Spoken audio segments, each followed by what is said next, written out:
ഈശോയിൽ ഏറ്റവും സ്നേഹം നിറഞ്ഞ മാതാപിതാക്കന്മാരെ, സഹോദരി സഹോദരന്മാരെ, പ്രിയ കുഞ്ഞുങ്ങളെ, ഏലിയ സ്ലീവ മൂശാക്കാലം 1-ാം ഞായർ വചന വിചിന്തനത്തിലേക്ക് ഏവർക്കും യേശുനാമത്തിൽ സ്വാഗതം.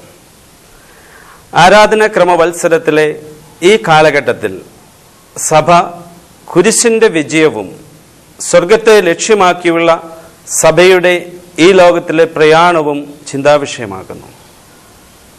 വിശുദ്ധ ലൂക്കായുടെ സുവിശേഷം 18-ാം അധ്യായം 35 മുതൽ 43 വരെയുള്ള തിരുവചന ഭാഗങ്ങളാണ് ഇന്ന് നാം ധ്യാനിക്കുന്നത്. വഴിയരികിൽ ഭിക്ഷയാചിച്ചിരുന്ന അന്ധനായ ഒരു മനുഷ്യനെ യേശു സുഖപ്പെടുത്തുന്ന രംഗം. ലൂക്കായുടെ സുവിശേഷം 4-ാം അധ്യായം 18 മുതൽ 19 വരെയുള്ള തിരുവചന ഭാഗത്ത് ഈശോ തന്റെ ദൗത്യം ആരംഭിക്കുന്നത് ഇപ്രകാരം അരുളി ചെയ്തുകൊണ്ടാണ്: കർത്താവിന്റെ ആത്മാവ് എൻ്റെ മേലുണ്ട്, ദരിദ്രരെ സുവിശേഷം പ്രസംഗിക്കുവാൻ അവിടുന്ന് എന്നെ അഭിഷേകം ചെയ്തിരിക്കുന്നു. ബന്ധിതർക്ക് മോചനവും അന്ധർക്ക് കാഴ്ചയും അടിച്ചമർത്തപ്പെട്ടവർക്ക് സ്വാതന്ത്ര്യവും കർത്താവിന് സ്വീകാര്യമായ വത്സരവും പ്രഖ്യാപിക്കുവാൻ അവിടുന്ന് എന്നെ അയച്ചിരിക്കുന്നു.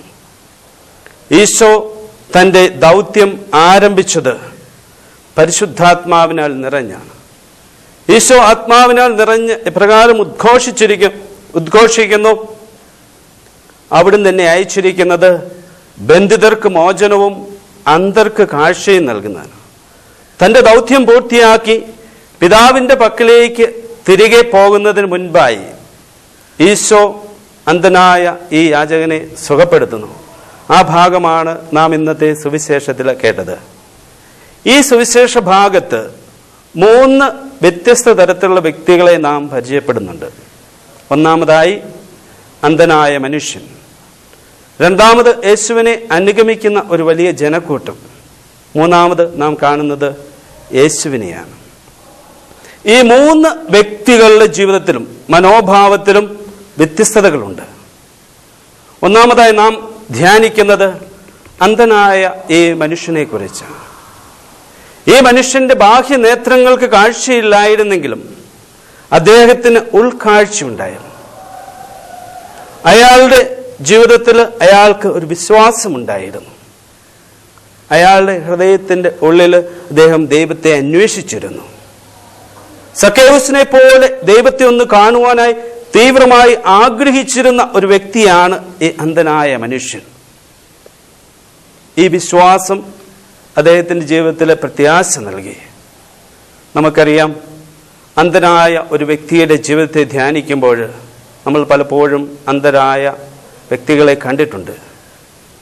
ഈ ലോകത്തിലെ മനോഹരങ്ങളായ കാഴ്ചകൾ കാണുവാൻ ഭാഗ്യം ലഭിക്കാത്ത അനേക സഹോദരങ്ങൾ, ഒരുപക്ഷെ അവരുടെയൊക്കെ ജീവിതത്തിൽ നിരാശയും അസ്വസ്ഥതയും ഒക്കെ ഉണ്ടാവാം. എന്നാൽ ഈ അന്ധനായ മനുഷ്യൻ, സുവിശേഷത്തിലെ ഈ അന്ധനായ മനുഷ്യൻ അവരിൽ നിന്നെല്ലാം തികച്ചും വ്യത്യസ്തൻ.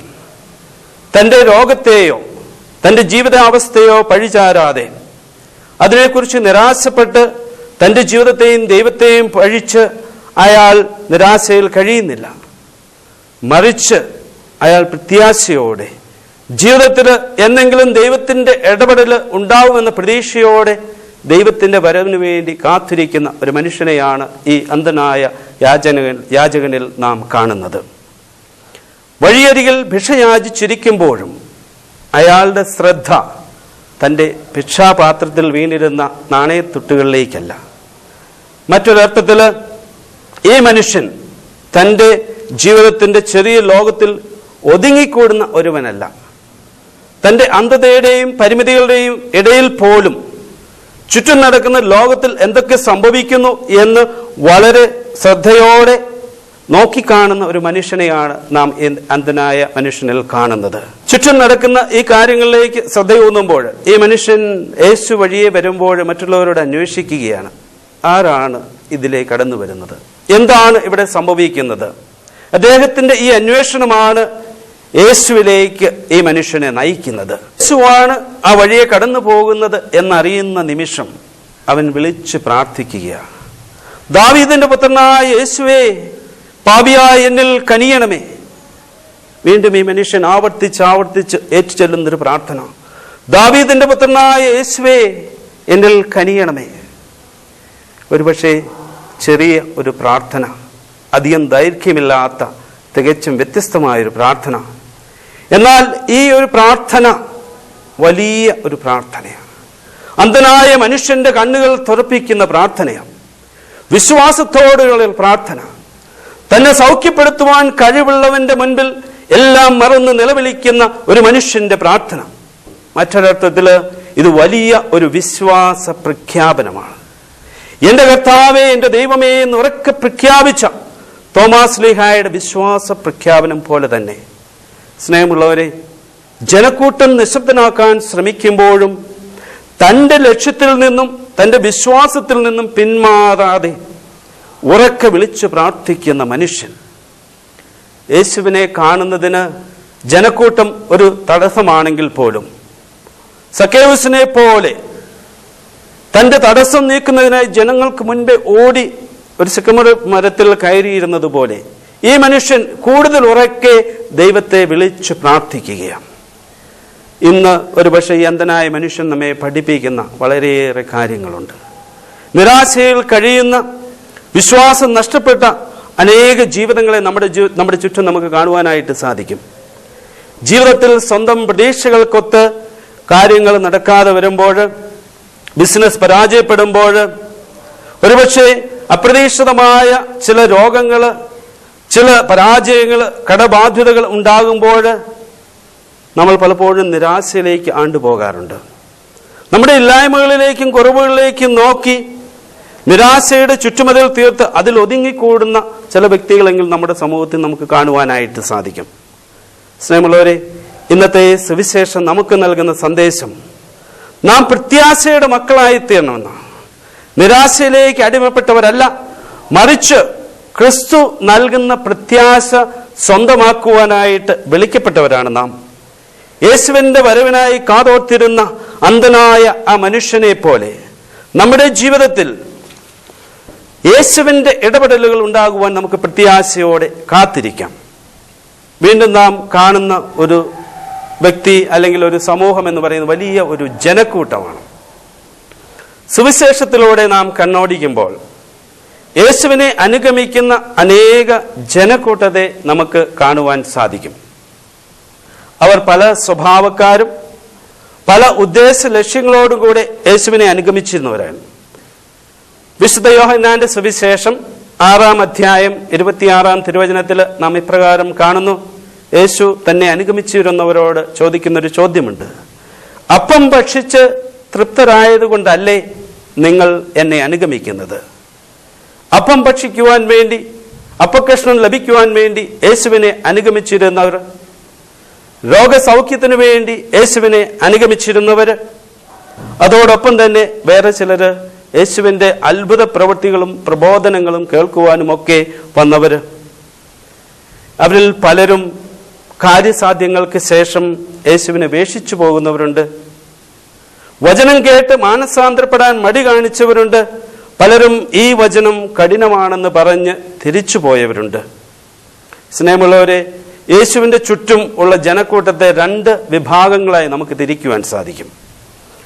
ഒന്ന്, യേശുവിൽ നിന്ന് മറ്റുള്ളവരെ അകറ്റുന്നവർ. രണ്ടാമത്, യേശുവിലേക്ക് മറ്റുള്ളവരെ കൂട്ടിക്കൊണ്ടുവരുന്നവർ. ഇന്നത്തെ സുവിശേഷ ഭാഗത്ത് നാം കാണുന്ന ജനക്കൂട്ടം യേശുവിനെ കണ്ടുമുട്ടുന്നതിൽ നിന്ന് മറ്റുള്ളവരെ തടസ്സപ്പെടുത്തുന്നവരാണ്.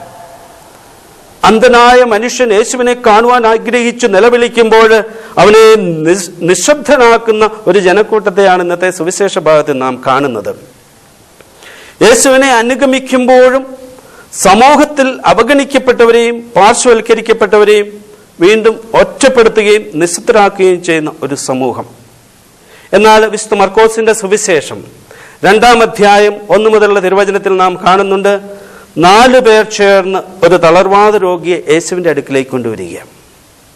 ജനക്കൂട്ടം മൂലം യേശുവിൻ്റെ അടുക്കിലേക്ക് അവർക്ക് എത്താൻ സാധിക്കുന്നില്ലെങ്കിലും അവർ വിശ്വാസപൂർവം ആ വീടിൻ്റെ മേൽക്കൂര പൊളിച്ച് യേശുവിൻ്റെ മധ്യത്തിലേക്ക് ഈ മനുഷ്യനെ, ഈ തളർവാദ രോഗിയെ ഇറക്കുകയാണ്.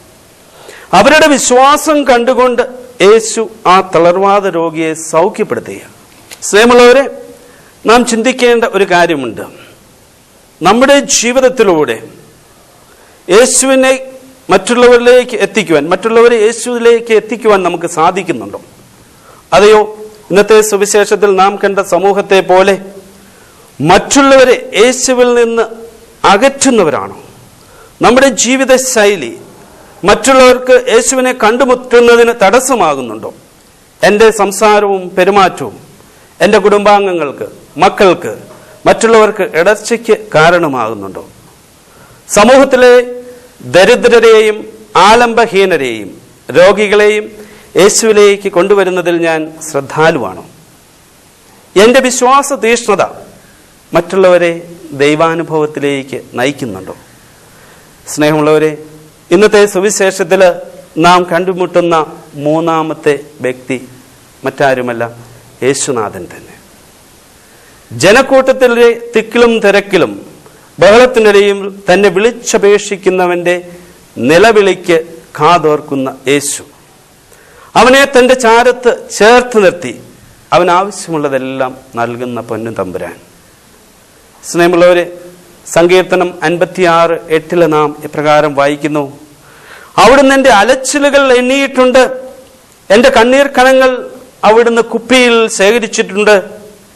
വീണ്ടും പ്രഭാഷകന്റെ പുസ്തകം 2-ാം അധ്യായം 10-ാം തിരുവചനത്തിൽ നാം ഇപ്രകാരം വായിക്കുന്നു: കഴിഞ്ഞ തലമുറകളെ പറ്റി ചിന്തിക്കുവിൻ, കർത്താവിനെ ആശ്രയിച്ചിട്ട് ആരാണ് ഭഗ്നാശനായത്? കർത്താവിന്റെ ഭക്തരിൽ ആരാണ് പരിത്യക്തനായത്? അവിടുത്തെ വിളിച്ചപേക്ഷിച്ചിട്ട് ആരാണ് അവഗണിക്കപ്പെട്ടത്? തന്നെ വിളിച്ചപേക്ഷിക്കുന്നവരെ ഒരിക്കലും ഉപേക്ഷിക്കാത്ത തമ്പുരാന്റെ ചിത്രമാണ് ഇന്നത്തെ വചനഭാഗത്ത് നാം കാണുന്നത്. സ്നേഹമുള്ളവരെ, ഈ നിമിഷം നമുക്ക് പ്രാർത്ഥിക്കാം, നമ്മളിലെ അന്ധത നീക്കുവാനായി. ജീവിതത്തിലെ പ്രശ്നങ്ങൾ ഉണ്ടാകുമ്പോൾ, പ്രതിസന്ധികൾ ഉണ്ടാകുമ്പോൾ അവയെല്ലാം അതിജീവിക്കുവാൻ, നിരാശപ്പെട്ട് ജീവിതം തള്ളി നീക്കാതെ ഈ അന്ധനായ യാചകനെ പോലെ പ്രതീക്ഷയോടെ ദൈവം എൻ്റെ ജീവിതത്തിൽ ഇടപെടും എന്ന വലിയ പ്രത്യാശയോടെ നമ്മുടെ ജീവിതങ്ങളെ മുന്നോട്ട് കൊണ്ടുപോകാനുള്ള കൃപയ്ക്ക് വേണ്ടി നമുക്ക് പ്രാർത്ഥിക്കാം. അതോടൊപ്പം തന്നെ മറ്റുള്ളവരുടെ വേദനകൾ മനസ്സിലാക്കുവാൻ, വേദനയിൽ അനുകമ്പ കാണിക്കുവാൻ നമുക്ക് അതിനുള്ള കൃപയ്ക്ക് വേണ്ടി നമുക്ക് പ്രാർത്ഥിക്കാം. മറ്റുള്ളവരുടെ വേദനകൾ കാണാൻ തടസ്സമായുള്ള നമ്മുടെ അന്ധത നീക്കുവാനായി ഈ നിമിഷം നമുക്ക് തമ്പുരാനോട് പ്രാർത്ഥിക്കാം. എല്ലാ മനുഷ്യൻ്റെയും അന്ധത നീക്കുവാനായി ലോകത്തിൻ്റെ പ്രകാശമായ ആ യേശു ഈ നിമിഷം നമ്മോടൊത്തുണ്ട്. അവൻ്റെ സാന്നിധ്യത്തിൽ നമ്മുടെ ജീവിതത്തിൻ്റെ എല്ലാ അന്ധതകളും നീങ്ങുവാനായി നമുക്ക് പ്രാർത്ഥിക്കാം.